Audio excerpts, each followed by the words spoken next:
What is going on, everyone? Welcome back to another data-rich episode of the TradeMarke Podcast. We've got our good friend Eddie McFarlane back on the show. Eddie is such a good dude. He knows a whole lot about a whole lot, and he's going to share a lot of that stuff with you guys today. So, without further ado, let's dive in. Step into the TradeMarke, your go-to podcast for everything marketing in the trades. Hosted by award-winning industry marketing experts Sarah Gerardo from Remarkable and Eric Thomas from Rival Digital. Together, we're here to unite the worlds of trades and marketing, bringing you insights, stories, and strategies from the heart of the industry. Whether you're a trade professional, a marketing expert, or somewhere in between, this is the place for you. Listen in as we're here for the big ideas, the game changers, and the everyday successes. Because at the TradeMarke, we're with the trades and for the trades. Yay! That tune has a groove, man. We should listen to that more. That was good. we can run it back. We can run it back. We'll do that again. So Eddie, thank you for being here with us. I basically just like to pick your brain and sometimes, over pick your brain at the same time. So I'm super glad to see your face and that you're back on with us. And my pleasure. I love this because you guys always make me look really good and say nice things. And so I feel good about myself. It's the closest thing to therapy for me. So it's good. No, listen, there's a lot going on and it's important for the trades to keep talking. So I think we'll cover a wide range of stuff, but it's not your daddy's HVAC business anymore. It's times they are changing. So it's good. Yeah. Keep talking. Yeah.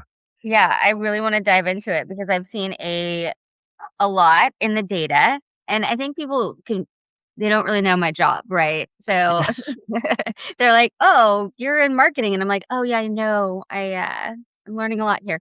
And so I see a lot of things going on. So I hear a lot of things. Like I hear the contractors. I'll start with this. The contractor said, "I have to raise my prices. Here's what's happening. Tariffs are happening. The war happened, or the war, whatever that was, is going on." Sure. Like all of these, tangible, realities, but is it tell me what's going on? Yeah. Tell me in your perspective what's going on here. Great. So we're starting with a nice, easy question. I like it. No, here's the reality. I think anyone that's been in the industry certainly for the last 10 years, but even the last 5, that there's a sense that when things have always felt like they move fast, but the change, it's not just the amount of change, it's the velocity of which it is coming. And so we've got a confluence of things happening. We've had legislation and commitments on the book. Anyone that's taken an EPA test in the last 30 years know all those dates and stuff you have to. That's what's driving a lot of our industry transition in refrigerants and efficiency. And manufacturers are, they've got mandates from historic government commitments. And so they're trying to work 2 or 3 years ahead of time. That increases costs. We've got an administration that, right, wrong, and different, is pretty volatile. Like week to week, you think you've got a handle on things. Again, not good or bad, but it's critical as leaders we have a no BS filter, right? Like, okay, just forget the emotion, the politics, whatever. What is the state of things? And then I think that makes it more difficult for manufacturers. And then it doesn't seem to matter everything that's decided.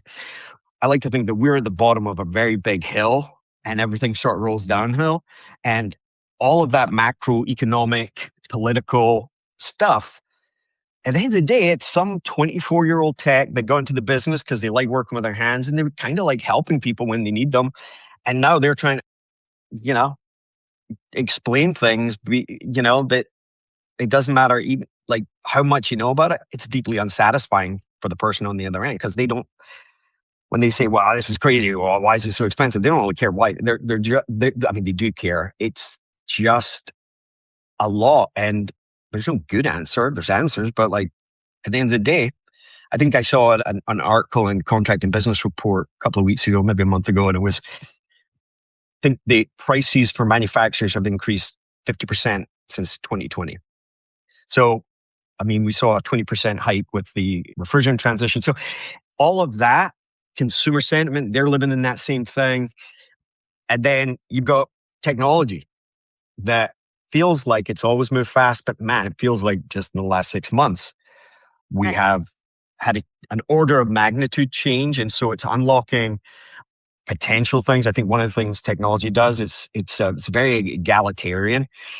Historically, technology, when it first comes out, it's the big people, big companies that have access to it. They were the first to have websites and blogs and Google listings. And then, Squarespace came along and you could have an even better looking functioning website for $8 a month, right? So it leveled the playing field. And I think technology is doing this where you've got people that can create or have access to tools, free or cheap, insights that you typically needed to pay a lot for. And so there's this sort of evening of the field across the board. Now, all of that is the backdrop.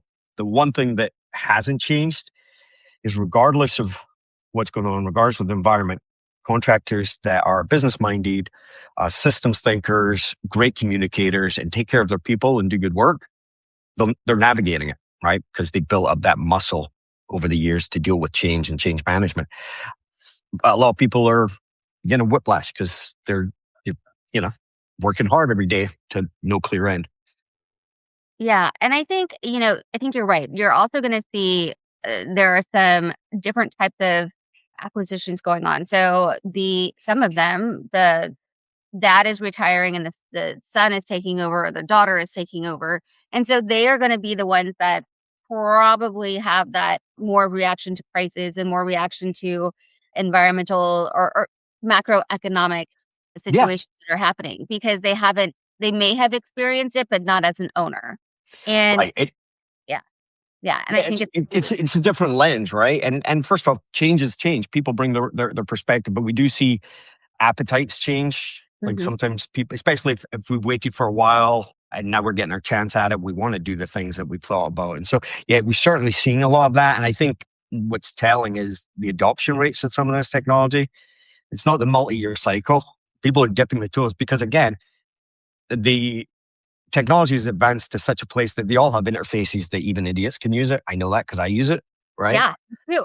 What does that mean that you just said? I don't know, right? And I'll go, oh, okay, and I'll make it even simpler, right? So I think for the people that really have a clear idea of their business, the systems that they run, it's much easier to finesse and gain insights on your system. If you don't really have a system, I think it was Bill Gates that said, adding technology to a crappy process isn't going to fix it. It's going to make it actually worse, right? Adding technology to good processes. So again, I guess the silver lining or the foundation that we can take comfort in is that at the end of the day, the fundamentals still matter, right? You got to say what you do what you say, show up on time, do the work, with the highest level of quality, create an outstanding and, as Godin says, a remarkable experience. People remark about how awesome it was, right? Those things still matter. And those are still things that are, for the most part, under our control. All this other stuff, is acted upon as often. Yeah. And I think that's really important to say. What's out of our control is out of our control. And we have to understand that.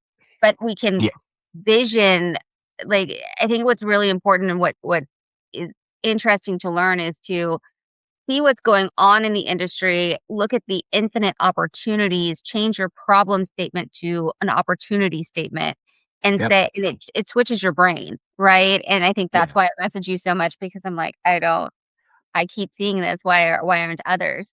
Or am I seeing what I'm seeing? And the biggest opportunity that I'm seeing is the infrastructure, the AI infrastructure and the data center infrastructure. And I feel as if we're missing this conversation, and I don't know why. I can't understand. So I think the data center conversation specifically is a bit polarizing for some people. On one hand, if you ask people what they know about data centers, they may say, oh, that's the thing that is going in all the wetlands and keeping neighbors up and using all the water, right? And look, that is true. This has become when I was in Congress visiting with some of the leaders on behalf of ACA, but they were quite clear, this is almost a national security issue. There's multinationals and nation states that are racing. In this congressman's opinion, it's down to two. And so they were actually working at Congress to see how they could remove obstacles, because it was a national security level, right? If someone else gets the singularity or some edge, it's just like anything else, right? And so on one hand, you've got what seems like a forcing of resources, but then on the other, it's people talk about the energy. We've said for years, our trades are responsible for 50% of the energy consumed in a home. Want to talk about that? So like it's in perspective, right? So if you're concerned about energy, I'll have that conversation all day long. If that's just a bit of a dog whistle and that's just what you've heard and you haven't sort of thought about it, I can understand why people would be polarized. Now, on the opportunity side, it's electrical work, space conditioning is critical, infrastructure is critical. As we have seen just in the last 6 months, we've gone from like, oh my gosh, we're never going to have enough data centers, to now the CEO of NVIDIA saying, well, it might be a bubble. I think we're very much the storming, norming, and forming phases of businesses seems to have just collapsed into months, especially on the technology front. So the opportunity is there. Look, there's electricians and I'm sure helpers, because there isn't enough electricians. It's just sort of like the solar boom from a couple of years ago.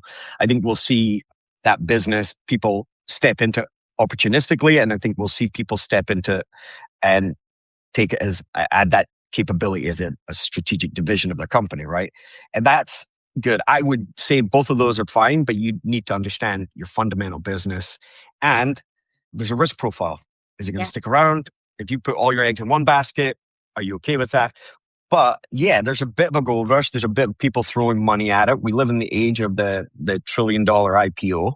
So yeah, it's different, and there's a lot of talk about it. Then we can actually talk about what data centers are enabling, which is that's the biggest opportunity.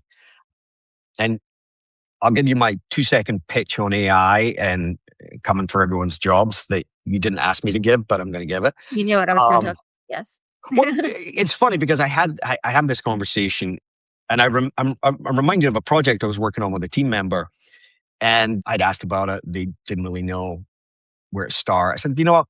I'll do it. I'll block out my afternoon. I'll get it. And then they came up. They're like, well, how would you do it? And I was like, honestly, I was just going to Google it and figure it out, right? I say, well, okay. And they took a first stab at it, came back and said, is this what you're thinking? And I was like, no, I would do this, this, and this, and this. Then, I appreciated the help. They came back. What about this, this, and this? No, change this, change that. Well, what about this, this, and this? I would say if that's your interaction with your team or your boss, yeah, I would be worried, because I can have that conversation with AI, right? You've got co-work, you've got multi-step projects, you've got intent, plus the added benefit of you can give it a persona, say you are a workflow automation expert, right? Like you can do it efficiently, quickly. So if you're the kind that doesn't see the work, doesn't look at, if you confuse activity of a task with the task, you're in trouble, right? If you don't understand the difference between, hey, can you give me a meeting with Bob on Friday? Yeah. And then I check on Wednesday. Hey, did you get that meeting with Bob? Oh, I sent an email. Okay. If that's what I'd ask you to do, we'd be fine, but that's not, right? And so we tend to look at work as like, how soon, what can I get off my plate? And by the way, that's not just an office. That's a field. I'm waiting for a delivery, right? Yeah. What can we do? So when we get a task, do we really understand what they want us to do, why they're doing it, what impact they're trying to make? Because if you do, then you're going to come back and 9 times out of 10, it's better. There isn't that back and forth. It's a really solid contribution. But if you're just being told what to do, I would brush up on another skill.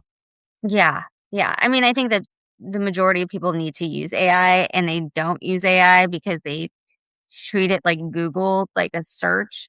And fine, you can ask questions, but I think it's staying curious and asking more questions. And even those that think that AI is not going to impact their field, it should impact your field. Like, yeah. like give it a whirl. So I think people have, like, I used ChatGPT for a couple of years, just going to Claude. I'm not an AI guru. I'll leave that to my boys, Tersh and others.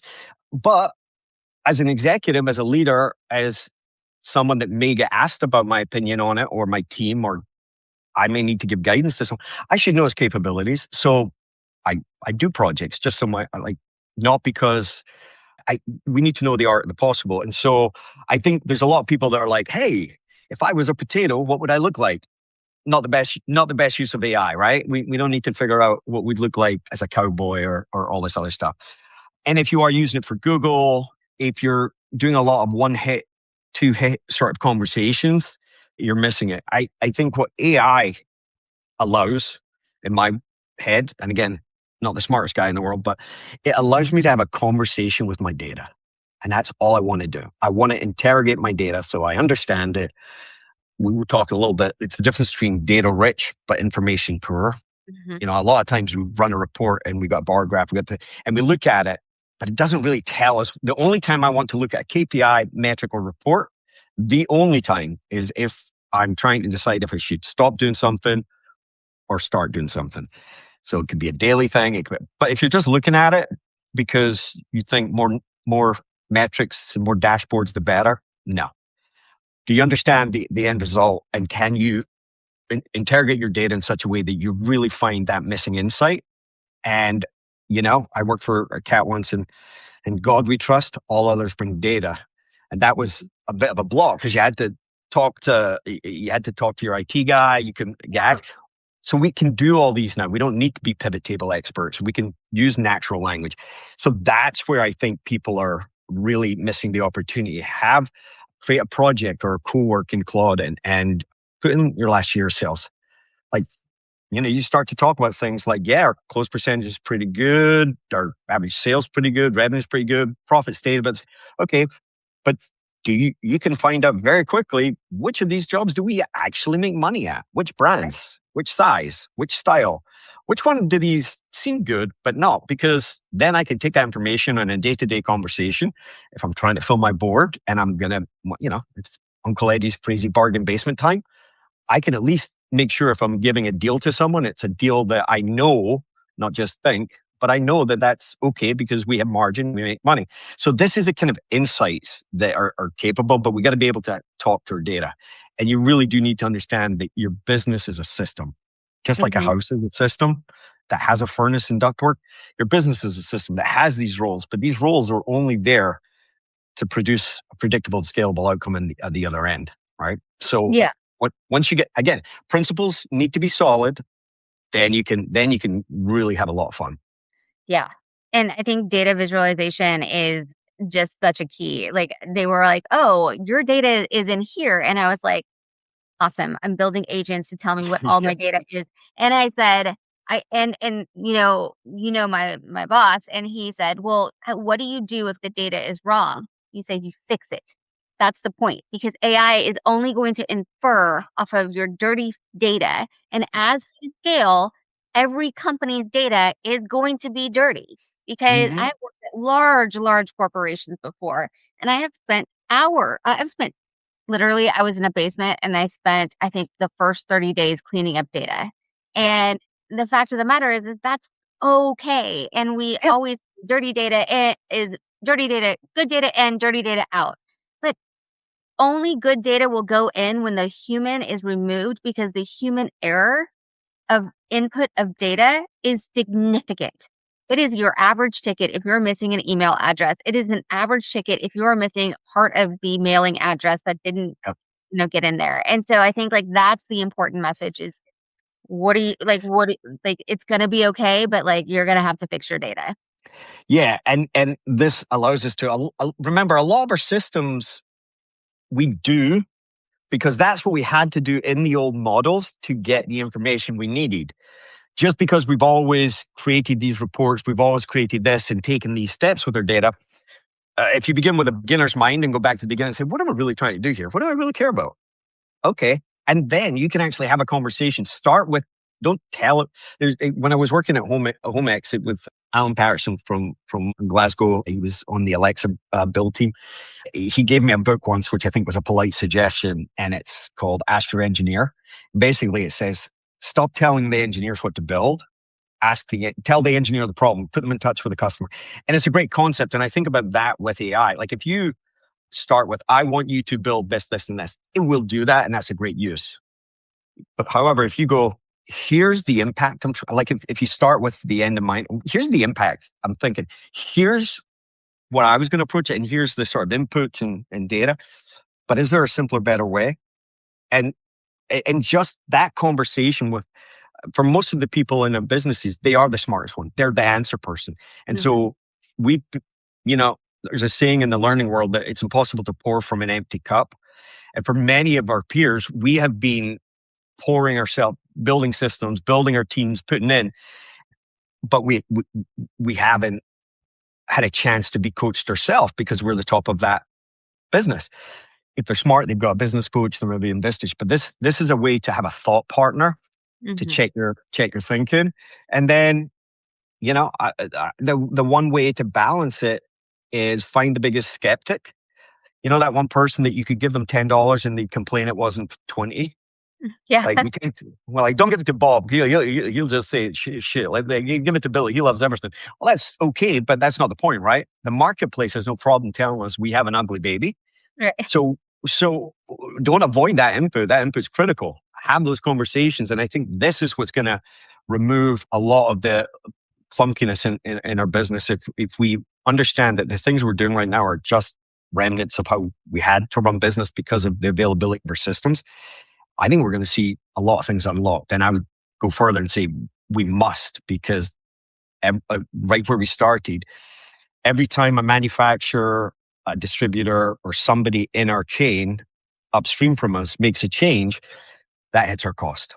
Period. We add someone in the office. Look, we all said technology was going to mean our back offices were empty. Well, that's not true. That's not true at all. Once you get data, you tend to get hooked on it. And so you add more people and before long, you've got a whole group of people. But it was worth it, right? And so I think it's the same. I think we need to look at what we've got. And I want to applaud something you said. You were talking about the possibility. It's the art of the possible. That's what we have now. It's not a magic bullet. If you're an idiot, I'm sorry, it's probably not going to give you gold, right? If you're a subject matter expert and you've got an idea, you can have a conversation with someone that's smarter than yourself. And then you can build in fail safes. How would I test this? Cite your sources. How would I know if this is wrong? Give me a test, So there's a lot of possibilities. I will say, I think we're still in the period where, because it is like literally you can almost do anything. I seen where a lot of flashing lights and shiny things, and a bunch of look, most of us went into contracting because school and linear thought, and most of us probably had some ADD going on. So we like new and shiny. And entrepreneurs, they're all over the place. Yes. They get bored once a business is at a certain point, right? So they're always they go to a conference, come back and mess things up with all the new great ideas, right? They're constantly iterating. And so I think we're going to have to work through, is this cool or is it cool and additive? Right? And I think that's the phase where and my goodness, I feel like if I get one more person, I feel like we're back 5 years ago when everything was the Uber of Uber. Like, hey, we're the Uber of pizzas, and we're the Uber of Uber. Well, now I feel like everybody's like, yeah, we're a ductwork company, but we're an AI company. It's like, okay, no, you're not. Stop it. And so I feel like we're all getting bombarded with AI and a lot of promises. But the one thing, it's not clear if all of the infrastructure will be funded. I believe it will, but it's not slam dunk. And, you understand that, some of this AI data, there's a lot of internal. One company, I think NVIDIA maybe gifted Gronk, the servers. And so the numbers aren't exactly clear right now. And I think there's still a lot of noise and people say, what if? I think everybody can see a bright, clean future, but I would be cautious of jumping all in on that.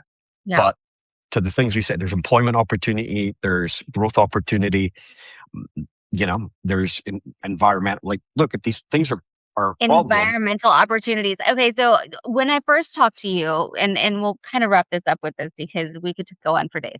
When I first spoke to you, I was saying, okay, the opportunities in the data infrastructure, like this building of the centers, because they use water and our grid is limited. And Like, they need security with garage doors. What could their roof look like with landscaping? Like, I was just thinking these giant like centers because yes, you're going to need people to build them, which is why Google's like, hey, I need 70,000 people that'll do whatever. And then so is NVIDIA and so is Meta. They're all going after who we already have and know there's a labor shortage. So for that point, mine is, okay, I already have reputable companies. I know that they use a reputable software. I know that they have a great reputation. I know their uptime. I know that they can do predictive maintenance. I understand that. And that's how that connected system I could see within data infrastructures. The other thing is sustainability and clean. Yeah. My daughter comes to me and she's like pissed off about AI. She's like, Same. She's like, in the end, what are you guys doing? I'm like, well, we are the trades.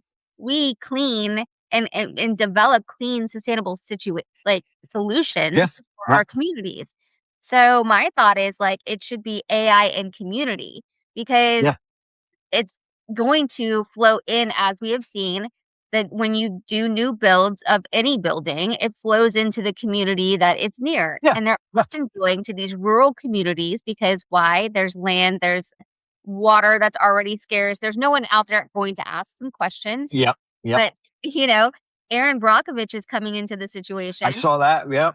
And I was like, why don't we just all partner together? I know thousands of contractors that would go in and help these people because then I also saw like this PBS video and this one, they were interviewing someone that had a data center that was a recent build. They said their air filters had to be changed every 2 weeks.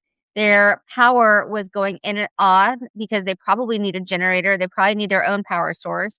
NVIDIA is talking about making the homes a power source in itself. I saw that. Yeah, I saw that. Right? So like all of these things, it's not that this is it. It's that it's impacting residential. And if we do not speak about it to residential customers in the way that it actually is, because you're going to need a more efficient system. You're going to need IAQ if you're around these builds. Your water, you definitely need some sort of leak detection, but also like water filtration. Like, yep. I mean, so like there's so much opportunity that I see. And I think we're even at the data centers, we're the one of those. Yeah. I have a buddy that has a greenhouse, and 10 years ago he takes me in, and it's this combi boiler.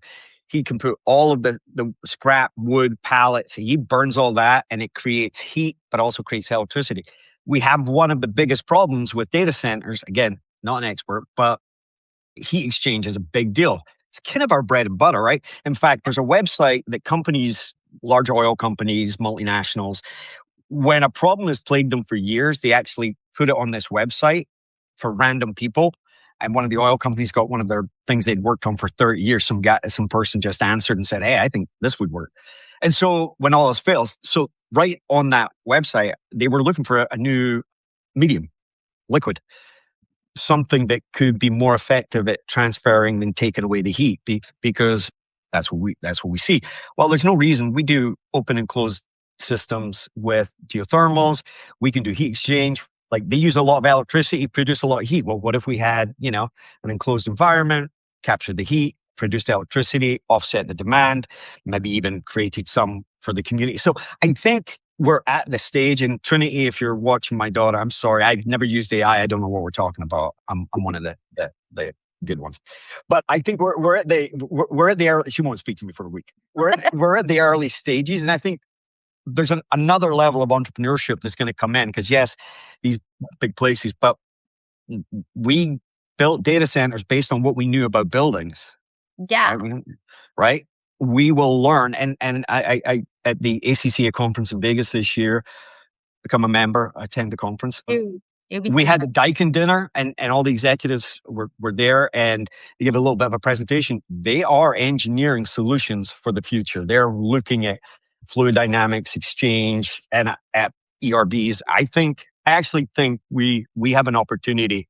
It's right where we started. You talk about if you can, a problem well defined is half solved, right? And you talked about that at the beginning. And I think we're asking a lot of the right questions right now, but we're forgetting we're using old models and to interpret it.